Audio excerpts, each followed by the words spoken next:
ഒരു നൂറ്റാണ്ട് നീണ്ട കേരളത്തിന്റെ കാത്തിരിപ്പിന് വിപ്ലവകരമായ അന്ത്യം. 1921 മലബാർ പോരാട്ട നായകൻ ഷഹീദ് വാരിയംകുന്നത്ത് കുഞ്ഞഹമ്മദ് ഹാജിയുടെ യഥാർത്ഥ ചിത്രം പുറത്തു വന്നിരിക്കുന്നു. അദ്ദേഹത്തിന്റെ പോരാട്ട ഭൂമിയായ, രക്തസാക്ഷിത്വത്തിന് സാക്ഷിയായ മലപ്പുറത്തിന്റെ മണ്ണിൽ തന്നെ കൃത്യം 100-ാം വർഷം ആ ധീരശൂരന്റെ യഥാർത്ഥ ചിത്രം വിപ്ലവ കേരളത്തിനു മുന്നിൽ മിഴി തുറന്നു.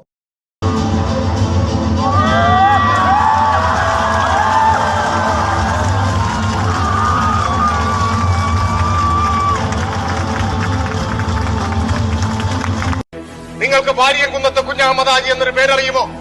ബ്രിട്ടന്റെ സൈനിക ആധിപത്യത്തെ വെല്ലുവിളിച്ചുകൊണ്ട് സ്വന്തമായി ഒരു രാഷ്ട്രം സ്ഥാപിച്ച ആളായിരുന്നു. തന്റെ റിപ്പബ്ലിക്കിൽ അദ്ദേഹം ഇട്ട പേര് മലയാള രാജ്യമെന്നായിരുന്നു. ബലം പ്രയോഗിച്ച് ബ്രിട്ടൻ അദ്ദേഹത്തെ കീഴ്പ്പെടുത്തി മൃഗീയമായ മർദ്ദനത്തിലൂടെ പരിണിത പ്രജ്ഞനാക്കി മീശയിലെ ഓരോ രോമങ്ങളും പിഴുതെടുത്ത് ബയനറ്റ് കൊണ്ട് കുത്തി അവസാനം ഒരു ഓഫർ മുൻപോട്ട് വെച്ചു. നിങ്ങൾ മാപ്പപേക്ഷ എഴുതി തന്നാൽ, നിങ്ങൾ സ്വാതന്ത്ര്യ സമരം അവസാനിപ്പിച്ചാൽ നിങ്ങളെ മക്കയിൽ സുഖമായി ജീവിക്കാനുള്ള സൗകര്യം ഏർപ്പെടുത്തി തരാം എന്നാണ് ബ്രിട്ടീഷ് സൈന്യ മേധാവികൾ അദ്ദേഹത്തോട് പറഞ്ഞത്. ആ ഓഫറിന്റെ മുൻപിൽ മൃതപ്രായനെങ്കിലും പുഞ്ചിരി മായാത്ത മുഖവുമായി വാരിയംകുന്നത്ത് കുഞ്ഞഹമ്മദ് ഹാജി മറുപടി പറഞ്ഞു അത്രേ, മക്ക എനിക്കിഷ്ടമാണ്, പക്ഷെ നിങ്ങൾ അറിയണം, ഞാൻ പിറന്നു വീണത് മക്കയിലല്ല, സമര പോരാട്ടങ്ങളുടെ വീരേതിഹാസങ്ങൾ ഉറങ്ങുന്ന ഏറനാടിന്റെ മണ്ണിലാണ്. ഈ മണ്ണിൽ ഞാൻ മരിച്ചു വീഴും. ഈ മണ്ണിൽ സൂര്യൻ അസ്തമിക്കാത്ത ബ്രിട്ടീഷ് സാമ്രാജ്യത്തിന്റെ ഭരണത്തിന്റെ കീഴിൽ ഏറനാടെന്ന ഈ നാട് അകപ്പെട്ടുപോയ ഒരു നേരത്ത് ചുറ്റിലും തോക്കും ആയുധങ്ങളും ഏന്തിയിട്ടുള്ള ബ്രിട്ടീഷ് പട്ടാളക്കാർ നോക്കി നിൽക്കെ ഏറനാട്ടിലെ ബ്രിട്ടീഷിന്റെ ഭരണം മാസങ്ങളോളം സ്തംഭിപ്പിച്ച ഒരാളുണ്ട്.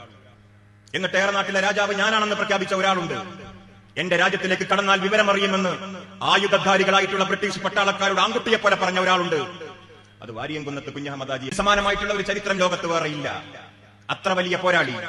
ഈ കോട്ടക്കുന്നിന്റെ മെട്ടുപ്പാവിലേക്ക് ആ വലിയ മനുഷ്യനെ കൊണ്ടുവന്ന് മുഖത്ത് കറുത്ത കെട്ടുകെട്ടി തോക്ക് നെഞ്ചത്തേക്ക് ചൂണ്ടിപ്പിടിച്ച് ഇന്ന് ചെറുപ്പക്കാർ വിനോദയാത്രയ്ക്ക് പോകുന്ന കോട്ടക്കുന്നിന്റെ ഇന്നത്തെ തായ്വാരത്ത് ഇപ്പോഴും ഇല്ലാതായി പോയിട്ടില്ല ആ ആൽമരം.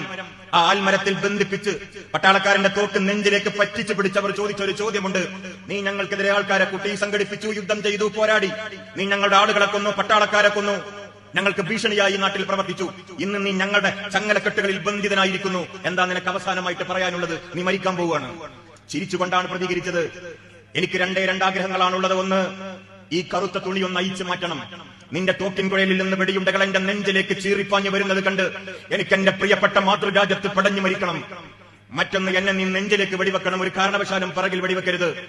കാരണം ഞാൻ മരിച്ചുപോയാൽ എന്റെ നാട്ടുകാർ വരും, എന്റെ ബന്ധുക്കൾ വരും, സഹപ്രവർത്തകർ വരും എന്റെ മയ്യത്ത് കൊണ്ടുപോകാൻ. പിറകിലെ വെടിയാണ് അവർ കാണുന്നതെങ്കിൽ നിന്നെ ഭയപ്പെട്ട് പിന്തിരിഞ്ഞോടിയപ്പോൾ വെടിവെച്ചതാണെന്ന് അവർ തെറ്റിദ്ധരിച്ചു പോകും. ആ അപമാനഭാരവും പേറിയിട്ട് എനിക്ക് ജീവിക്കാൻ കഴിയില്ല. അതുകൊണ്ട് എന്റെ നെഞ്ചിലേക്ക് നിറയൊഴിക്കണം. അവര് വെടിവെച്ചു. ആ മയ്യത്തവര് ഇന്നത്തെ കോട്ടക്കുന്നിന്റെ മെട്ടുപ്പാവിൽ കൊണ്ടുവന്നിട്ട് കിടത്തി. മദ്യലഹരിയിലായ ബ്രിട്ടീഷ് പട്ടാളക്കാർ ആ ധീരനായ ദേശാഭിമാനിയുടെ ദേഹത്ത് പെട്രോൾ ഒഴിച്ചു. എന്നിട്ട് ആ വലിയ മനുഷ്യന്റെ ദേഹം തീനാളങ്ങൾ വിഴുങ്ങുന്നത് കണ്ട് നൃത്തം വെച്ചു അവർ. ഇതിന് സമാനമായിട്ടുള്ള കഥ എവിടെ? ഈ ലോകത്തെ ഏറ്റവും വലിയ പോരാളികൾ നമ്മളാണ്. നമ്മളോളം പോരാട്ടം നടത്തിയവരാരുമില്ല.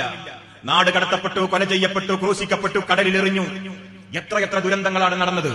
അതുകൊണ്ട് രാജ്യം ഭരിക്കുന്നവരോട് ഉറക്കെ പറഞ്ഞേക്കുക, ഞങ്ങൾ ചോര കൊടുത്ത് നിർമ്മിച്ചതാണ് ഇന്ത്യ എന്ന മഹാരാജ്യം. അത് ഞങ്ങളുടേതാണെന്ന് പറയാനുള്ള തന്റെ ഇടവും ധൈര്യവും നമ്മൾ കാണിച്ചിരിക്കുക. ശ്രമിച്ചാലും ജനമനസ്സുകളിൽ ബ്രിട്ടീഷ് സാമ്രാജ്യത്വത്തിന്റെ പേടി സ്വപ്നമായിരുന്ന വാരിയംകുന്നത്ത് കുഞ്ഞഹമ്മദ് ഹാജിയുടെയും അദ്ദേഹം സ്ഥാപിച്ച മലയാള രാജ്യത്തിന്റെയും പേരുകൾ മലയാള നാടും ഇന്ത്യൻ സ്വാതന്ത്ര്യ സമര ചരിത്രവും മറക്കില്ലെന്ന് ഉറക്കെ പ്രഖ്യാപിച്ചുകൊണ്ടായിരുന്നു ആ മുഹൂർത്തം നടന്നത്. ചരിത്ര വിദ്യാർത്ഥിയായ റമീസിന്റെ സുൽത്താൻ വാരിയംകുന്നൻ എന്ന പുസ്തകത്തിന്റെ പുറംചട്ടയിലാണ് വാരിയംകുന്നത്തിന്റെ യഥാർത്ഥ രൂപം ആലേഖനം ചെയ്തത്.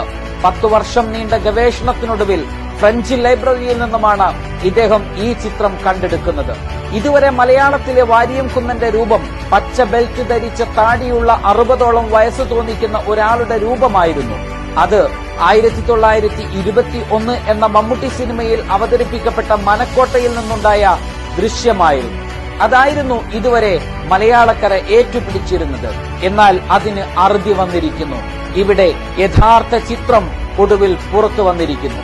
പുതിയ ചിത്രം സംഘപരിവാരത്തിന്റെ ഉറക്കം കെടുത്തുമെന്ന് മാത്രമല്ല, മലയാള നാടിന് മുൻപ് കൈവന്ന ബ്രിട്ടീഷ് വിരുദ്ധത പോലെ ഇന്ന് വാരിയംകുന്നത്ത് കുഞ്ഞഹമ്മദ് ഹാജിയെ വർഗീയവാദിയാക്കാൻ ശ്രമിക്കുന്ന, ഇന്ത്യൻ സ്വാതന്ത്ര്യ സമരത്തെ നിസ്സാരമായി കാണുന്ന, രാഷ്ട്രപിതാവ് മഹാത്മാഗാന്ധിയെ വെടിവെച്ചുകൊന്ന ഗോഡ്സെയെ, അതിനു പ്രേരിപ്പിച്ച സവർക്കറിനെ മഹാരഥന്മാരായി ചിത്രീകരിക്കുന്ന, സ്വാതന്ത്ര്യ സമര ചരിത്രത്തെ ഇല്ലാതെയാക്കാൻ ശ്രമിക്കുന്ന സംഘപരിവാരത്തിന്റെ ശ്രമത്തിനെതിരെ വീറുറ്റ പോരാട്ട വീര്യത്തിനു കൂടിയാണ് ഇന്ന് മലപ്പുറം സാക്ഷിയായത്. 100 വർഷങ്ങൾക്കിപ്പുറവും മലബാറിന്റെ മണ്ണും മനസ്സും ദേശവിരുദ്ധർക്കെതിരെ സംസാരിക്കാനും പ്രതികരിക്കാനും ഉറച്ചതു തന്നെയാണെന്ന് ഉച്ചത്തിൽ വിളിച്ചു പറയുകയാണ് ഇവിടെ. വാരിയംകുന്നന്റെ പേരക്കുട്ടി ഹാജരയും കുടുംബാംഗങ്ങളും മലപ്പുറത്തിന്റെ ആരവം കണ്ട് കണ്ണീർ പൊഴിക്കുകയാണ്. തങ്ങളുടെ വലിയപ്പ ഭരിച്ചിരുന്ന നാടിന്റെ പിൻതലമുറക്കാരുടെ സ്നേഹം കണ്ട് ഒരു ഫ്ലക്സ് ബോർഡ് പോലും മലപ്പുറം ജില്ലയിൽ ഇന്ന് നടന്ന പരിപാടിക്കായി സ്ഥാപിച്ചിരുന്നില്ല. എന്നിട്ടും മലപ്പുറം നഗരസഭാ ഹാളിന് മുറ്റത്ത്, വാരിയംകുന്നത്ത് കുഞ്ഞഹമ്മദ് ഹാജിയുടെ നാമധേയത്തിൽ അറിയപ്പെടുന്ന ഹാളിന് മുറ്റത്ത് തടിച്ചുകൂടിയത് ആയിരങ്ങളായിരുന്നു എന്നതും ചരിത്രമാണ്. ഈ ചരിത്രബോധമുള്ള നാടിനെയും തലമുറയെയും ആളുകളെയും നോക്കിയാണ് സംഘപരിവാർ കൊഞ്ഞനം കുത്തിക്കൊണ്ടിരിക്കുന്നത്. ഇല്ല, ആവില്ല നിങ്ങൾക്ക് ഒരു സ്വാതന്ത്ര്യ സമര സേനാനിയുടെയും പേരുകൾ ജനമനസ്സുകളിൽ നിന്നും എടുത്തുമാറ്റാൻ. അതിന്റെ തെളിവാണ് ഇത്. ജീവിച്ചിരിക്കുന്ന വാരിയംകുന്നനേക്കാൾ മരണപ്പെട്ട വാരിയംകുന്നൻ നിങ്ങൾക്ക് മുൻപിൽ വീണ്ടും ഉയർത്തെഴുന്നേൽക്കുമ്പോൾ ഓളിയൊടിക്കുകയല്ലാതെ സംഘപരിവാറിന് മറ്റൊരു രക്ഷയും ഇല്ല. വാരിയംകുന്നനെ വെടിവെച്ച് കൊലപ്പെടുത്തി അദ്ദേഹത്തിന്റെ മൃതശരീരവും വിലപ്പെട്ട രേഖകളും കത്തിച്ചു കളഞ്ഞ ശേഷം ഹിച്ച്കോക്ക് ഒന്ന് പുഞ്ചിരിച്ചത്രേ. ഈ രേഖകൾ ഇതോടെ ചാരമാവുകയാണ്. വാരിയംകുന്നൻ എന്ന ചരിത്രം അവസാനിക്കുകയാണ് എന്ന പരിഹാസത്തിന്റെ ചിരി.